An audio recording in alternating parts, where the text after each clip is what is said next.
Good day to all of you, and thank you for joining today's Sismore seminar. I'm Professor Ada Tagar-Cohen, the director of the Center for the Interdisciplinary Study of the Monotheistic Religions at Tosha University. I'm very pleased to have as our guest lecturer today, Professor Ora Limor, Professor Emerita at the Department of History, Philosophy, and Judaic Studies of the Open University of Israel. It is her second time to be with us at Sismore, this time on Zoom.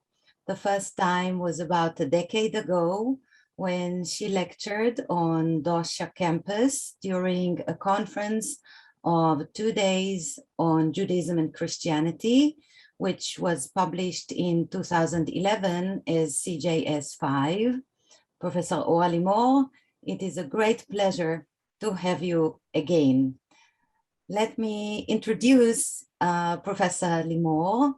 Professor Limor received her PhD degree at the Hebrew University and soon after joined the Open University as a lecturer, becoming a full professor in 2003.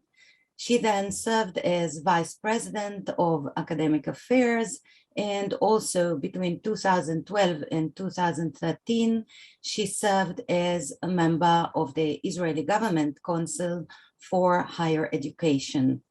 Of course, Professor Limor had many other duties and committees which she took place at the university and outside of the university.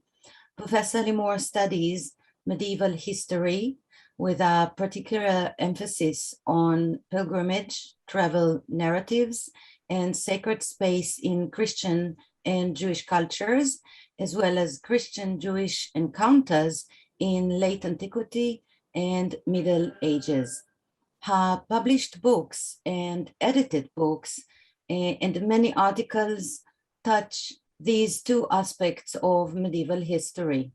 Among her publications is the volume Holy Land Travels, Christians' Pilgrims in Late Antiquity, which was published by Yad Ben Tzvi Institute in 1998, and for which she has received the Yad Ben Tzvi Prize for the best book on Eretz Israel in 2000. She has just completed a new book on early medieval pilgrimage narratives, the 7th to the 11th centuries, which covers the first Muslim period in the Holy Land. Her forthcoming volume, already in press, is The Mount of Olives, a biography. This book is a cultural history of the Mount in Christianity, Judaism, and Islam. It engages with the many holy traditions of the mountain and aims to decipher its significance in the religious imagination. Today, Professor Limor will share with us her wide look at the concept of pilgrimage and its related subjects, while using some textual examples. The title of her lecture today is Loca Desiderarta, Sacred Space and Holy Land Pilgrimage in Christian Culture. Professor Limor, the Zoom video is yours, please. Thank you very much, Professor Cohen, and thank you much for the invitation, and thank all of you for attending. I would much better be now in Japan, in Kyoto, at the beautiful campus of Doshisha, but the situation doesn't allow this, so we have to say thank you for Zoom and do our best to use it wisely. Our topic today is pilgrimage and sacred space, two highly related concepts. I will take a broad historical and sociological approach to the subject, but draw my examples mostly from the Christian world, because this is what Professor Cohen asked me to do. And we will turn our eyes mainly to Jerusalem as a notable example of a sacred space, and surely one of the most famous holy places in the world. Jerusalem, just a moment.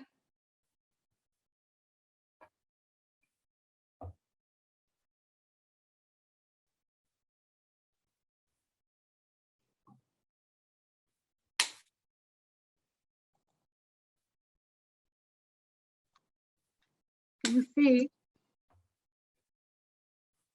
You see it, good. Yes, perfect. Jerusalem, I believe some of you were in Jerusalem, so it's a kind of a memory, but for others, it will give you some indication of the city. Jerusalem is a particularly good choice of case study for me, because the city is holy to all three Abrahamic religions, Judaism, Christianity, and Islam. Moreover, the myriad works that Jerusalem has inspired, literary as well as artistic, allows us to examine her from an exciting array of angles. This virtual journey to Jerusalem will be based largely on evidence provided by eyewitnesses, pilgrims who made a long journey to the Holy Land and put down their stories in writing. Some of these stories were written by the pilgrims themselves, while other stories were written by those who had observed such travels or had heard about them later on. We shall get to know particular pilgrims by name and accompany them on their way, trying to see the holy places from their eyes, and even trying to imagine the feelings that the holy places arouse in them. Guided us will be the voices of leading scholars of pilgrimage and sacred space. Others will be brought in the footnotes to the essay that will be published soon by Limor. A final preliminary remark, important for me. Unlike other religious phenomena, pilgrimage is gender neutral, especially in Christianity. From the very beginning of Christian pilgrimage in the 4th century, women hit the road, just like men. In late antiquity, when the Holy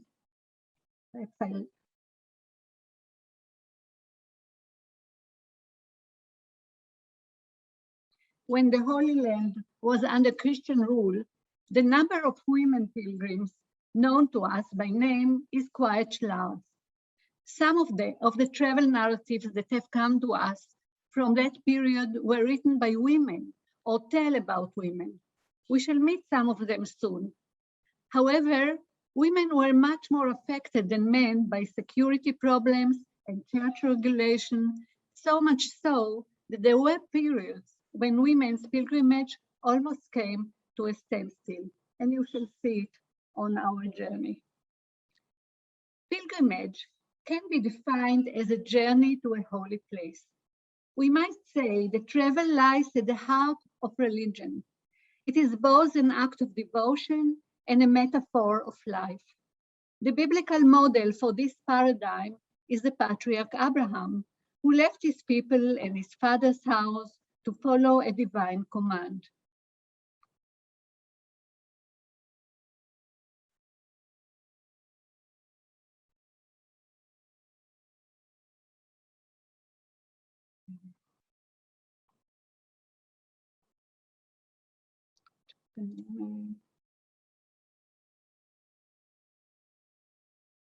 The Lord had said to Abraham, "Go from your country, your people, and your father's household to the land I will show you." Abraham left his people and his father's house to follow a divine command. Setting out for pilgrimage generally entails giving things up: one's home, family, property, and certainly comfort. In all religions, pilgrimage brings together walking and praying. And in all religions, it brings together private impulse and customary ceremonies. The anthropologist Victor Turner famously understood pilgrimage as a rite of passage. Many societies use rites of passage to mark life transitions. Circumcision in Judaism turns a male baby into a Jew, just as baptism turns a child a Christian. Confirmation in Christian societies and the bar mitzvah, bat mitzvah ceremony in Judaism marks a child transition to adulthood. These rites usually take place in sacred spaces, such as a synagogue or a church. Following the sociologist Arnold van Gennep, Turner discerned in pilgrimage the three phases typically found in the rite of passage. The first is departure from home and community. The second is the liminal phase, from the Latin word limen, threshold. This phase entails the journey and the stay at the holy places. And the third is the return home. Among these three stages, the longest and most important is the second one, the liminal stage. In this stage, pilgrims free themselves from social bonds. Additionally, they develop strong feelings of brotherhood with their fellow travelers, which Turner defined as communitas. Moreover, they show an inclination to ascetic behavior, to retrospection, and to feelings of remorse. Although Turner's model was highly controversial, it is still a good starting point for any discussion of pilgrimage. Pilgrims traverse space, crossing from profane place to holy ones. They move from one holy place to another as if reading chapters in a holy book, learning religious lessons through geographical places and through the liturgy enacted in them. Hardships along the way were approached as vital pilgrimage experiences. The longer and riskier the journey, the greater the religious value attached to it. Pilgrimage to Jerusalem was considered superior to more routine pilgrimage to holy place in the vicinity. Though this pilgrimage was to a remote place, on the margins of the pilgrims' geographical map, I'm speaking about pilgrims who came from Europe, for example, it was also a kind of center, the focus of Jewish and Christian religiosity, and important to Islam as well. Jerusalem's centrality, we may say, was universal and limitless. Pilgrimage is a physical act loaded with symbolical meaning. The pilgrim walks on earthly roads, but looks for mythical places, for longed for places, for places of desire. Loca Desiderarta in Latin, hence the title of my lecture. Desired places, places of longing, of longed for places. The pilgrim moves forward, but aims backward to the historical places of the past. He learns the ways of this world while attending to a world above, paradise or heavenly Jerusalem. While each of these motives will suit one religion more than another, in all religions, pilgrimage combines the physical and the spiritual, the past and the present, interiority and exteriority. Pilgrims talk about seeing the holy places with their own eyes, touching the places and praying in them. In Christianity, the holy places are witnesses to the great events that took place in them once in the past. Jesus' birth, the miracles he performed, his death, resurrection, and ascension. Although pilgrims are familiar with these foundational myths, they all know them, it is revealed to them in a new light in the places where it occurred. The strong impact of encounter with the holy places helps to explain why many pilgrims feel a need to put down their experiences in writing. Indeed, Christian pilgrimage gave birth to a specific genre known as itineraria, itinerary, from the Latin word iter, meaning way. This vast body of writings hold hundreds of works, the earliest of which go back to the beginning of Christian pilgrimage, and the last of which are still in the process of being written. The genre includes texts that were written by pilgrims, for pilgrims, that is guides for pilgrims, or about pilgrims. And its main theme is the holy places and their sacred traditions. Those written in late antiquity and the Middle Ages provide little information about flora, fauna, or the people living in the place at the time of the visit. In this, they reflect the religious motivation of pilgrimage and also the special pilgrim discourse, namely the way of speaking and writing about pilgrimage and about holy places. Pilgrim stories were conveyed both orally and in writing. Listeners and readers who remained at home could thus partake in the religious experience of pilgrimage. The pilgrims became agents of their community, as pilgrimage stories had a didactic educational value for communities of believers. The stories also had a unifying value. The information gathered about the rites and liturgies of the Jerusalem church was learned and imitated in other places. Until this day, the rite of the Holy Fire, which takes place every year on the Holy Sabbath, one day after crucifixion and before the resurrection, attracts thousands of pilgrims from all over the world. This is a miraculous event in which new fire is said to materialize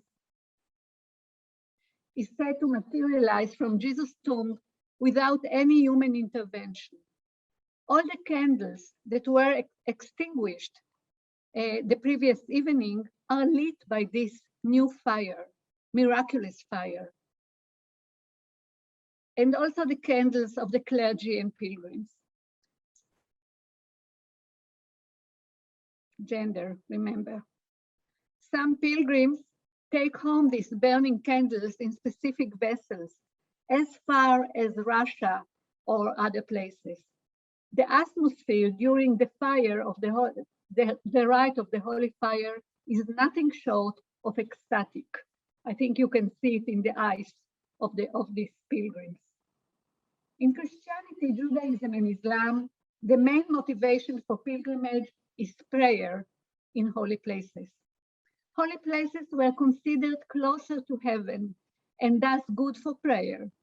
In fact, the pilgrim Egeria refers to pilgrimage as a journey for the sake of prayer. Let me introduce her to you, Egeria.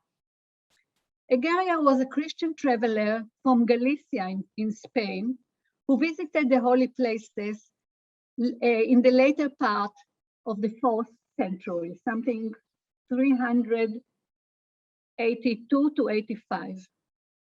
In addition to the holy places of the Holy Land, she went also to Egypt, Sinai, Transjordan, and reached Constantinople and Mesopotamia. She also took part in the liturgies of the Church of Jerusalem and reported about them in detail. She described her adventure in a letter she wrote to her beloved sister. Here is the manuscript that we have of this letter.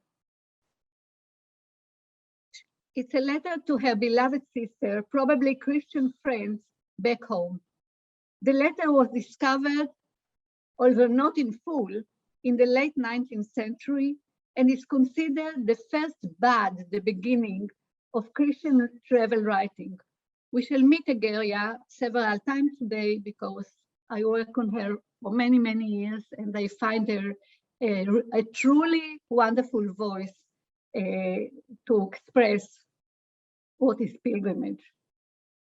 Although Christian pilgrimage was inspired both by Jewish pilgrimage to the Second Temple and by pagan traveling to historical and religious sites, it should be regarded as a new phenomenon and dealt with as such. Unlike Jewish pilgrimage to the Second Temple, Christian pilgrimage is not a religious commandment, and there are no set rules for its performance. It also differs from pilgrimage to Mecca in Islam, which is one of the 5 religious duties of the Muslim. In each case, Judaism and Islam, and there is only one destination for pilgrimage, Jerusalem or Mecca. Christian pilgrimage discussed here is more akin to the Muslim ziyarah, pilgrimage to tombs of righteous people, to important mosques, or to living saints, such as great Sufi scholars. And you shall hear, I'm sure, about this in Daniela Talmon's lectures soon. Although unlike in Judaism and Islam, in Christianity, pilgrimage was never a religious obligation. It became a widespread movement among all Christian groups until the early modern period. Till this day, Catholic and Greek Orthodox Christians, as well as those of other groups like Armenians, Ethiopians, go to holy places near and far, just like their fathers in ancient times. Alongside Jerusalem, Rome is an important pilgrimage goal, and famous is also the traditional pilgrimage to Santiago de Compostela in Spain, in which pilgrims, men and women, young and old, make the famous Camino. This is Santiago here in red, and you can see all the routes taking people from France there, but people come also from Germany, from Scandinavia, from everywhere, even today. Actually, today it's a fashion in Europe to go by foot, to make the Camino, the road to Santiago. They try time and again the same old route to the tomb of Saint James, Santiago. The traditional pilgrimage, which goes back hundreds of years, probably to the 10th century, created much of the lore of pilgrimage, legends, artifacts, songs, and music. It also introduced the famous symbol. Here are some of them, and this is a very modern. You can see young people in a modern clothes, walking with sticks, making the way by foot, hundreds of kilometers. Here they stand in front of the map to the Camino, and you can see the famous symbol, we can say the logo of the Christian pilgrim, the shell, the seashell here.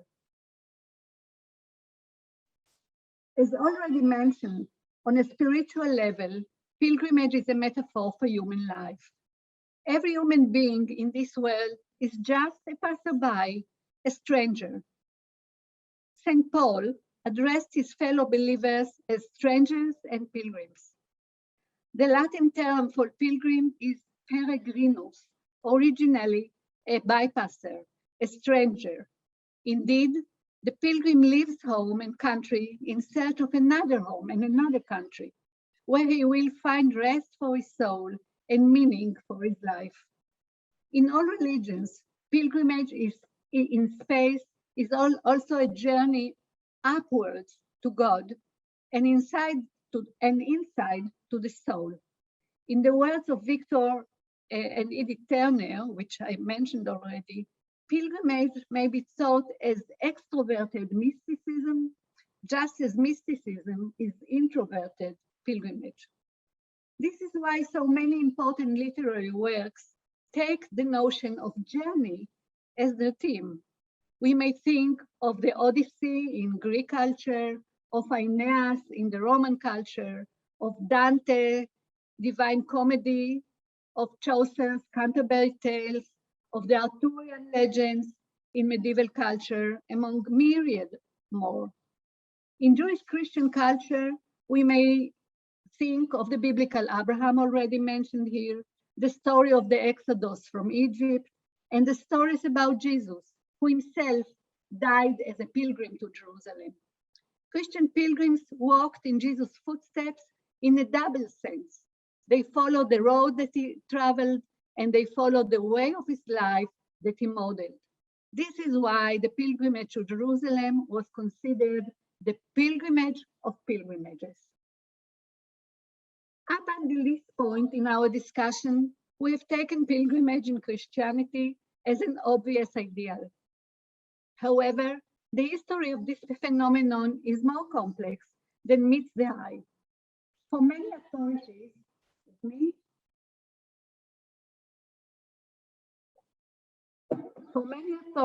the notion that believers should roam about, go away to seek God elsewhere, raised alarm. To get a sense of this situation, let's begin with Paul's words to the people of Athens. Paul writes, this is from the New Testament, Acts 17. The God who made the world and everything in it is the Lord of heaven and earth, and does not live in temples built by human hands. And he is not served by human hands as if he needed anything. And at the end, he is not far from any one of us. God is everywhere, says Paul. He has no need for a walled house of prayer. This is a direct criticism of Judaism, in which the cult of God could be held only at the temple in Jerusalem, and the temple was the only pilgrimage goal. Additionally, however, Paul was critiquing any pilgrimage that involved serving God in specific places. Yet, as we have seen, despite this powerful instruction, at least since the 4th century, Christians started to stream to historical holy places in the Holy Land. And while Christianity rejected the Jewish concept of the temple, Christians were spotting the places where the dramatic events of the history of redemption took place, building churches over them, and attaching elaborate liturgies to them. The conflict between the original spiritual concept of Paul and the development in reality remained unresolved in Christianity, and criticism of pilgrimage was a byproduct of the phenomenon itself. Many Christian thinkers throughout the ages regarded pilgrimage to holy places with suspicion, as a distraction from the true life of devotion. They preferred internal exile into the soul over the external one. In the words of Saint Jerome, the great church father of the 4th century, change of place does not bring us closer to God. Notably, this was the same Jerome who went on pilgrimage with his friend and disciple Paula, and whose account of the journey remains one of our most important manifestos of early pilgrimage. So there was criticism, much criticism, but it had little bearing on the religious behavior of the believers and of the pilgrimage itself. Let us now focus our gaze on Jerusalem pilgrimage.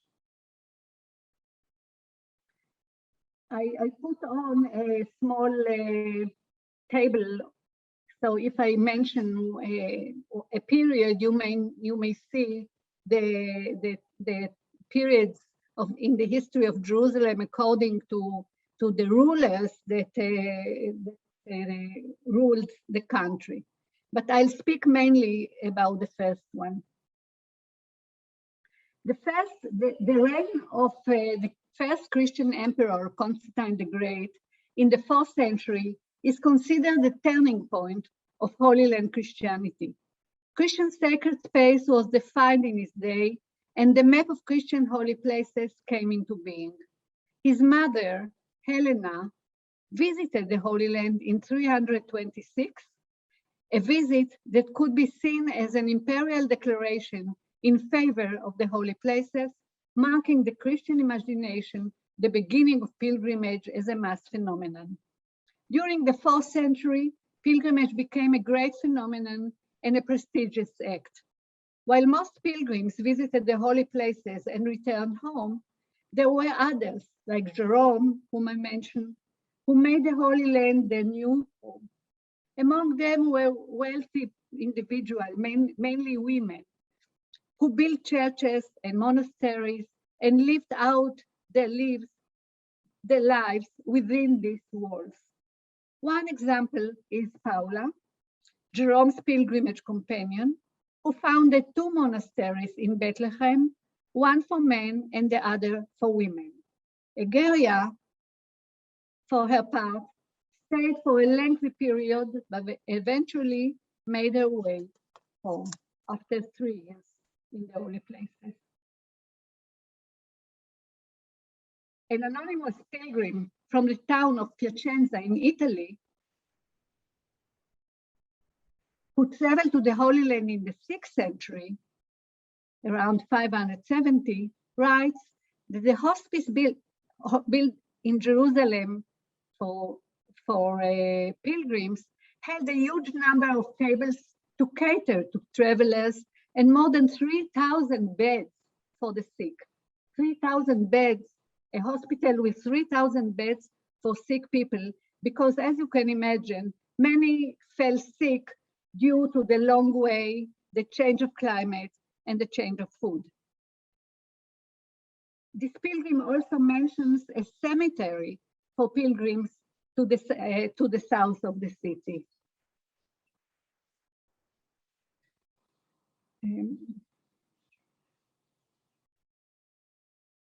Okay, I mentioned Paula, and this is her way to the Holy Land. I'll come back, I'll come to it soon.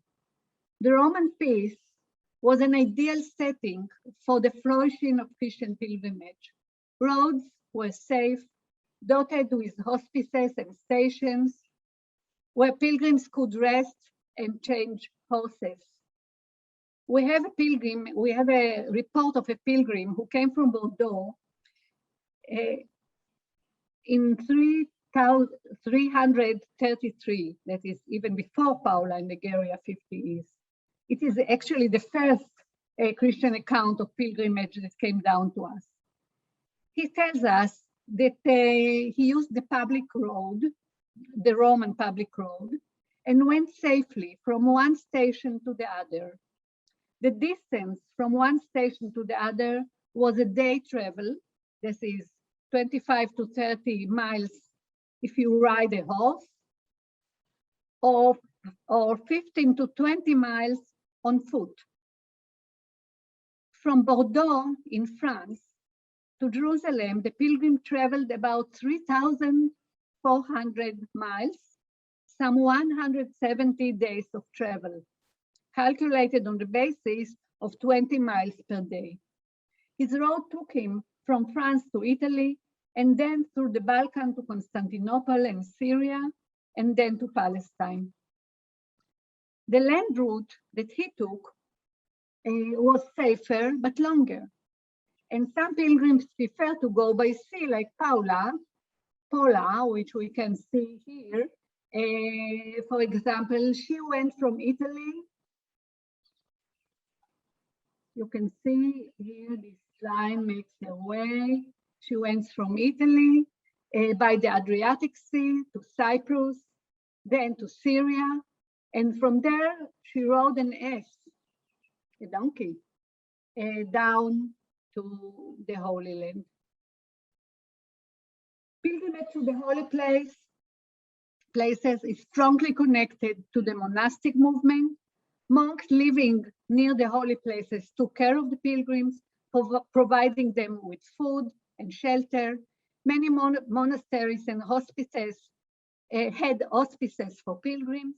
The monks also looked after the pilgrims' spiritual needs They were the guides in the holy sites, performed a special pilgrimage liturgy in them, and gave the pilgrims souvenirs that held benedictory powers. These blessed souvenirs, sorry, this is still Paula in the Holy Land, all the places that she visited, and this is Jerusalem in the 6th century, which I mentioned a minute ago. You can see all the places that were there. We don't see the cemetery, it is to the south, but here you are. But now I'm talking about the souvenirs the pilgrims took home as a memo and a bond to the holy places. Sometimes these souvenirs were placed in a local church, making the pilgrims kind of a delegate of his community. Famous among the Holy Land souvenirs are the ampullae, like this one. It's a small bottle, small flasks made of glass, pottery, or metal. This is metal, holding oil from Jerusalem, from trees, from the olive tree, Mount of Olives, and stamped with the image of the Church of the Holy Sepulchre, which you can see here. Some of these ampullae have survived to this day. As you can see, this one, they are mainly in Italy in some museums over the country. More important than these souvenirs were relics of holy objects, foremost among them relics of the true cross. The cross on which Jesus was crucified, according to a famous legend, the cross was discovered in the 4th century and was kept in the Church of the Holy Sepulchre until it was transferred to Constantinople in the 7th century. Relics of the cross and other venerated objects that touched Jesus or his mother Mary were costly and difficult to obtain. Veneration of them was a byproduct of pilgrimage and a distinct feature of Christian culture. You have here a wooden reliquary from the Holy Land. It goes back to the 6th century. It's now in the Vatican. And inside, all kinds of airs, stones, and other things from Jerusalem, which were very costly and were the cover of this reliquary of this box has the scenes of the holy history of Christianity. You can see here the birth of Jesus. You can see here the ascension to heaven, and here the crucifixion, and so on. And this is a reliquary of the true cross. Inside this very beautiful box, there was a small piece, a wooden piece of the cross, the true cross itself. This main trait of Holy Land pilgrimage was found in late antiquity and remained valid for hundreds of years, despite changes caused by external circumstances such as political situation in the Holy Land and on the way to it, or internal developments in Christian piety. I will introduce you to another pilgrim, now from the 8th century, because we are progressing in time. And this is a man called Saint Willibald, a monk from England who went to Rome. You can see his way here. This marks his way. And then from Rome to Jerusalem with some detours.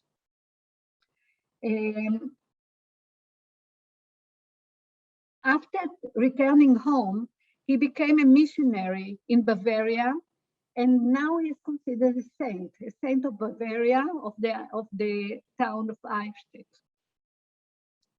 I brought him also because his depiction is depicted in a mosaic, a beautiful mosaic in the Domitian Abbey on Mount Zion, made in the 30s of the 20th century. I'm jumping in time just to show you how the law of pilgrimage remained valid for so many years.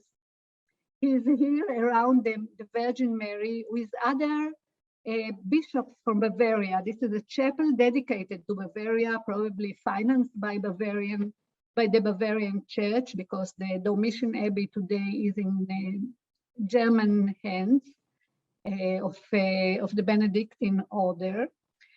So all other bishops are standing up and looking to her, while he is without his attire, because he was a pilgrim, and for the painter who made this mosaic, for the artist, it was more important to show him as a pilgrim than as a bishop.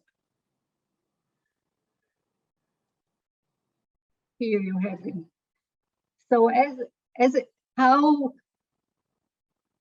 we imagine a pilgrim over the years.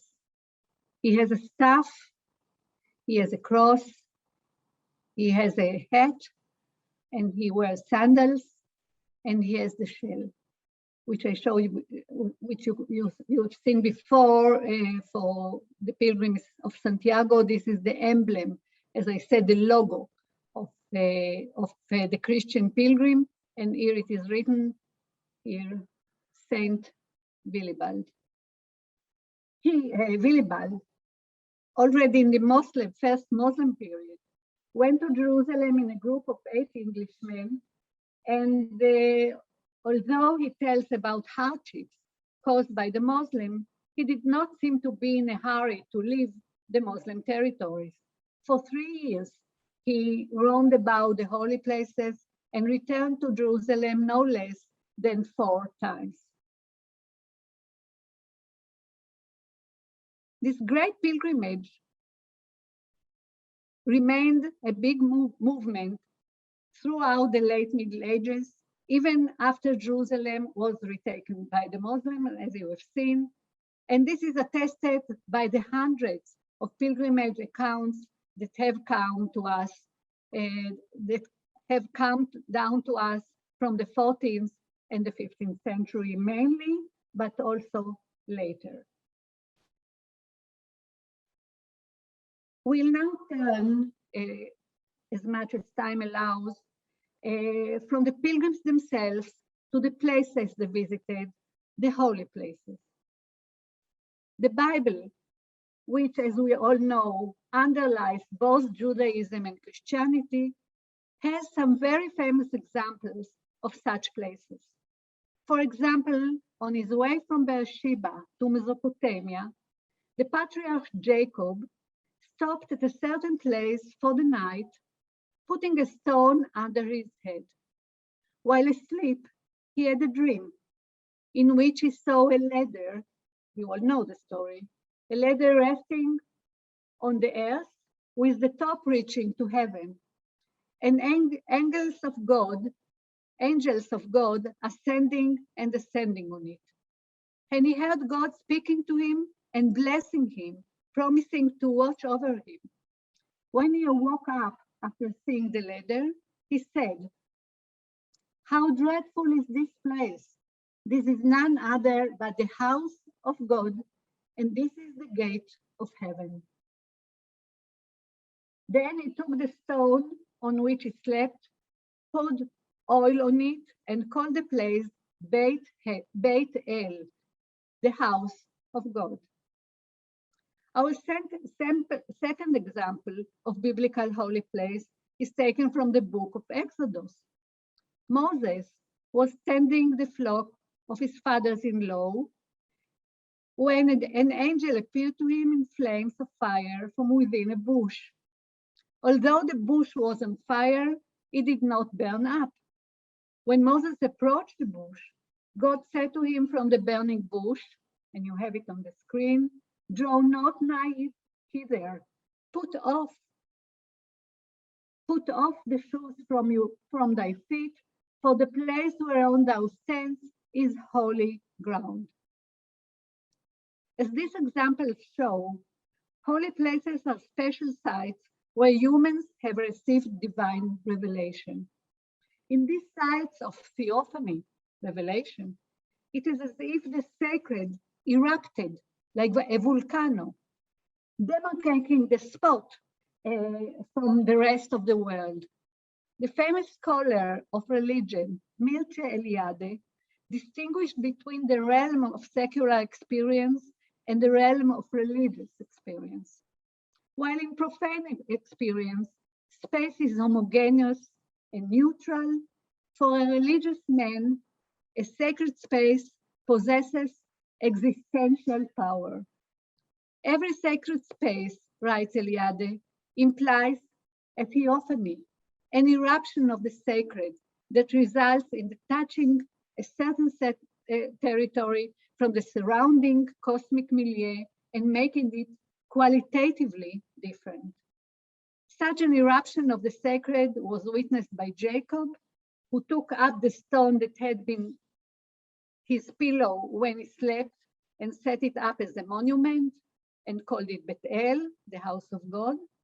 The theophany that occurred there made the place sacred and linked it directly to heaven, as he said, "This is the gate of heaven."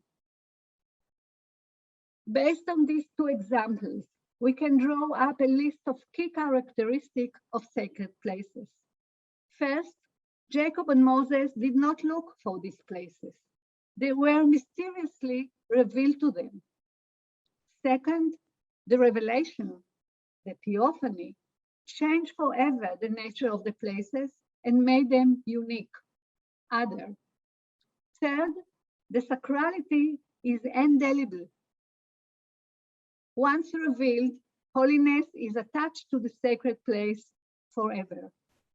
And fourth, God reveals himself only to chosen people, Jacob, Moses, the prophets, and he does so only in chosen places.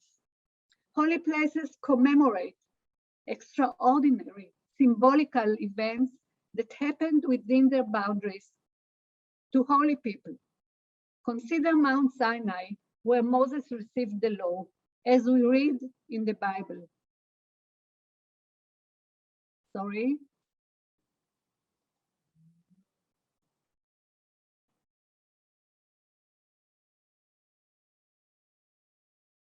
This is Moses and the burning bush, but I want to read this one. Mount Sinai was covered with smoke when the Torah was delivered to Moses. Mount Sinai was covered with smoke because the Lord descended on it in fire. The smoke billowed up from it like smoke from a furnace, and the whole mountain trembled violently. Mount Sinai is the quintessential place. The revelation that occurred on it changed its nature. It started to smoke and trembled like a human being. People were not allowed to touch it, as God instructed Moses. For late antique and medieval pilgrims, sacred space itself was a marvel, an exalted territory imbued with divine grace. Otherwise, they were blind to landscapes, weather, flora, fauna. They never tell. Was it raining? Was it hot when they were in Jerusalem or in other places? Or cold, or maybe snowing even in Jerusalem? They never tell these things. They never tell about people, ordinary people they met on their way. They took a deep interest in the natural phenomena, which they consider testimonies to the sublime events that took place there in the formative past, in the founding moments of the faith. Egeria, who was an adventurer, I think she was quite young when she came to Palestine, but she knew the Bible very well. And she was undeterred by hardship, climbed Mount Sinai, the same Mount Sinai, which we call the same place that we call Mount Sinai today in the Sinai Peninsula. She climbed it on foot because it was too steep to climb it on an animal, on a donkey or a horse. And she was fascinated by the fantastic topography of the mountain. Her description gives voice to the feelings holy places arouse when first seen by pilgrims, and I sent you the text. I hope you have it. And in any case, I'm going to read it, what she describes. Egeria now talks. Then, going on, we made our way across the valley and approached the Mount of God. It looks like a single mountain as you are going around it, but when you actually go into it, there are really several peaks, all of them known as the Mount of God. And the principal one, the summit on which the Bible tells us that God's glory came down, is in the middle of them, of all these mountains. I never thought I had seen mountains so high as those which stood around it. But the one in the middle, where God's glory came down, was the highest of all. So much so that when we were on top, all other peaks we had seen and thought so high looked like little hillocks far below us. Another remarkable thing, it must have been planned by God, is that even though the central mountain, Sinai proper, on which God's glory came down for the third time, she says, on which God's glory came down, although it is higher than all other you can see, than all others, you cannot see it until you arrive at the very foot of it to begin your ascent. After you have seen everything and come down, it can be seen facing you. But this cannot be done till you start your climb. I realized it like this before we reached the Mount of God, since the brothers, these are the guides, the monks that escorted her, they had already told me these things. But when we arrived there, I saw very well what they meant. You may remember that Egeria came from Galicia in Spain, West Spain. So she had probably seen very high mountains in her homeland, as well as on her way to the Holy Land. And still, holy mountains were considered different. The height and structure bore a message. They embodied the sublime. Egeria was sure that the way the Mount of God, Sinai, towers higher than all other mountains so that one cannot see it before ascent, but only after it, must have been planned by God. This is where God came down to give the Bible, and the landscape itself reveals the uniqueness and the holiness of it.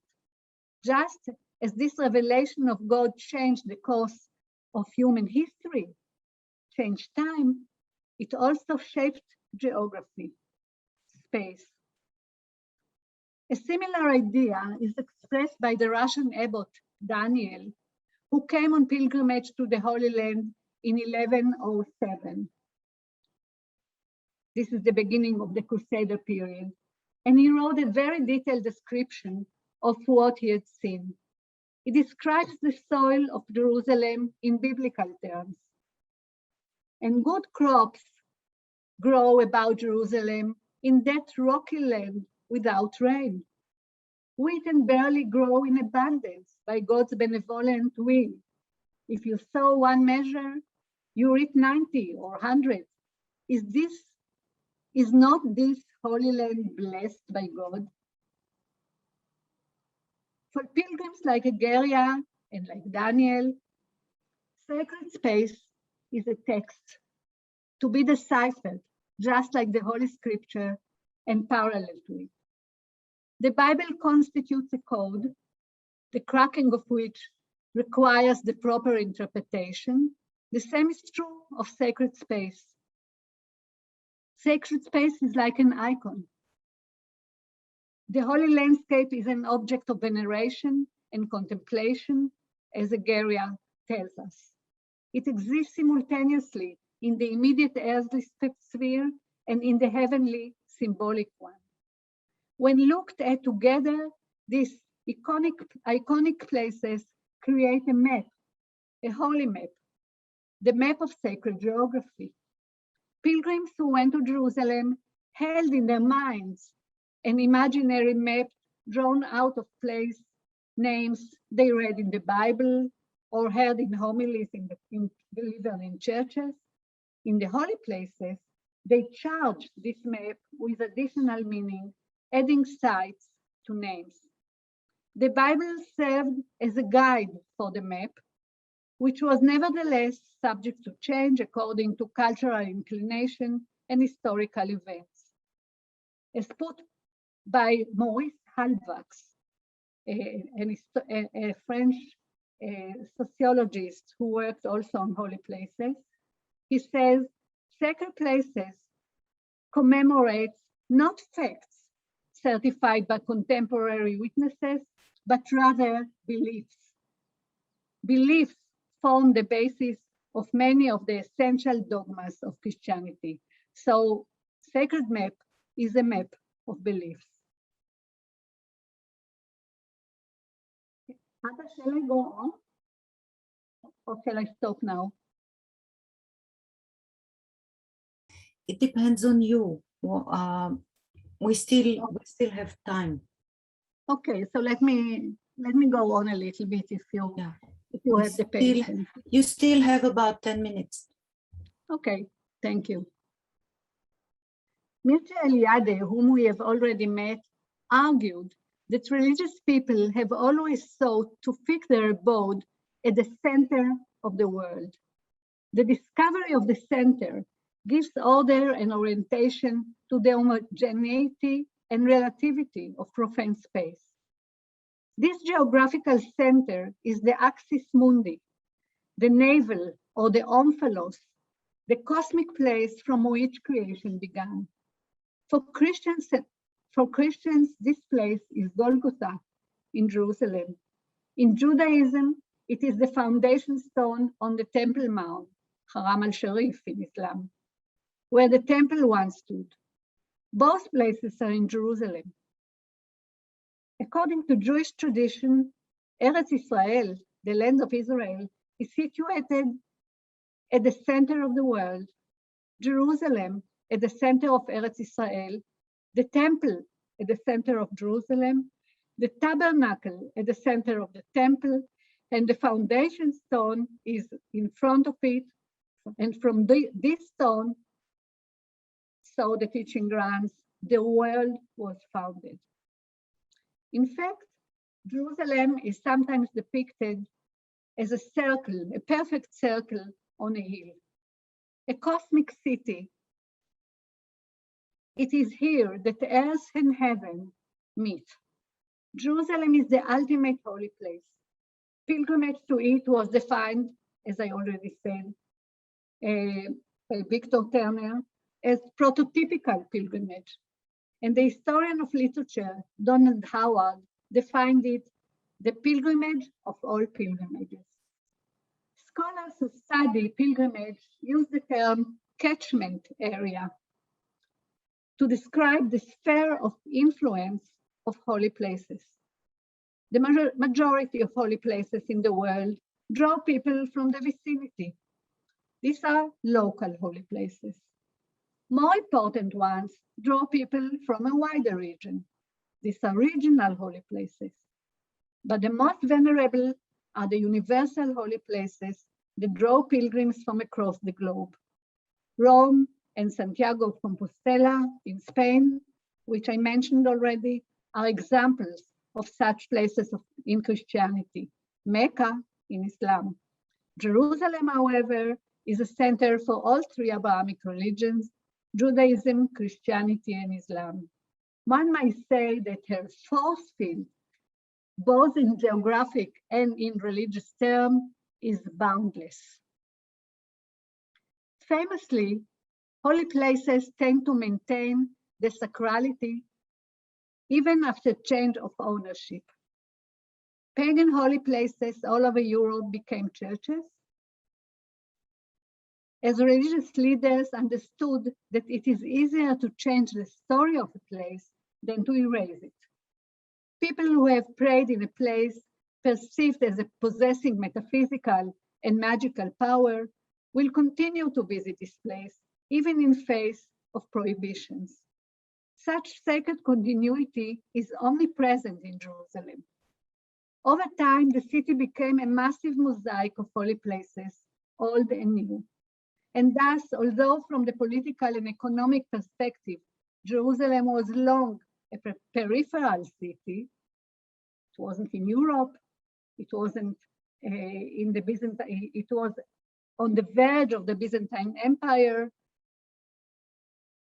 It's always a place of an ultimate desire and the center of dreams of believers. Those who could not reach Jerusalem constructed models of it, admire its relics, as we've said, its souvenirs, and sang its songs in longing.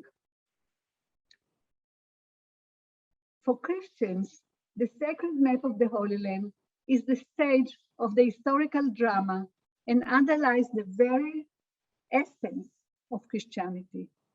The places of the map, Nazareth, Bethlehem, the Lake of Galilee, the Jordan River, and above all, Jerusalem, witness the drama of redemption and prove its veracity. Pilgrims cannot meet people who took part in the sublime events in the past, but they can visit the places where these events occurred. The peak is the visit to Golgotha, Church of the Holy Sepulchre, the place where Jesus' cross stood, where he was crucified, and the nearby Holy Sepulchre, where he was buried, and more important, from where he resurrected. All these events are impressed in materiality of the place. In the Gospel of Matthew, we read about the moment of Jesus' death. And when Jesus had cried out again in a loud voice, he gave up his spirit. At that moment, the curtain of the temple was torn in two from top to bottom. The earth shook, the rocks split, and the tombs broke open. To this day, one can see the rift that, according to Christian tradition, was created at the moment of Jesus' death. It's in the Holy Sepulchre you have just seen, in one of the chapels called the Chapel of Adam. The rift confirms the story of the Gospels. In the same way, the marks on the stone of the Ascension Church atop the Mount of Olives here are considered to be Jesus' footprints imprinted there forever at the moment he ascended to heaven. So you can come to Jerusalem and see it, and you do see it if you believe. Many of the holy places are recognizable by the magnificent buildings that have been erected over them. Chapels, churches, or monasteries. These buildings function as signposts that signal wayfarers and pilgrims to enter and worship. Often at the heart of such buildings lies a natural object, which is the raison d'etre of the place. It may be a rock, a cave, a fountain, or an old tree. These objects are usually older than the structure that was erected above them, structures that were built in order to guard them. To the examples already mentioned, the rift under the Holy Sepulchre and under Golgotha and the footprint on Mount of Olives, we may add the rock where Jesus prayed in agony before he was arrested.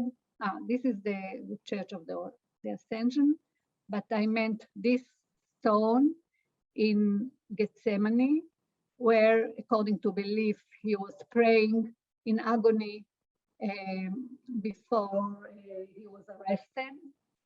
Or even the trees in the garden, the same garden of this church, the olive trees, believed by pilgrims to go back to Jesus' times, although scientific tests date them no earlier than the 16th century. Still very old. All these natural objects have a double meaning. They are believed to be direct links to heaven, and thus prayer near them is better heard by God, and they corroborate the stories of the Bible and make them meaningful. They serve to support the believer's imagination.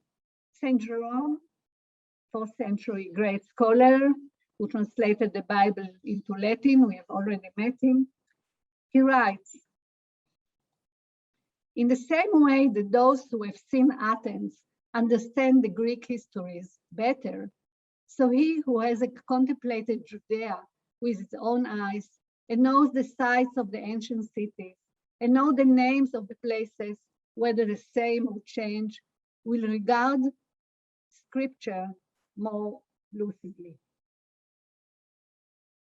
According to Jerome, historical holy places play a didactic role. They attest to the events that took place therein and make it possible for us to understand these events. The Holy Land is a scriptural territory in which landscape stands as witness to the biblical narrative. Holy places are also ceremonial centers. Pilgrims who are lucky enough to arrive at these places and to take part in the liturgies enacted in them are transported backward in time. In Golgotha, they see the crucifixion. In Bethlehem, they see baby Jesus in his manger. When Cyril, Bishop of Jerusalem in the 4th century, preached to his congregation, he told them how lucky they were. Others, he said, only hear the stories of the scriptures, while we see and touch. It is in this vein the anthropologist Jonathan Smith concluded, only in the holy places can the believers experience past as present.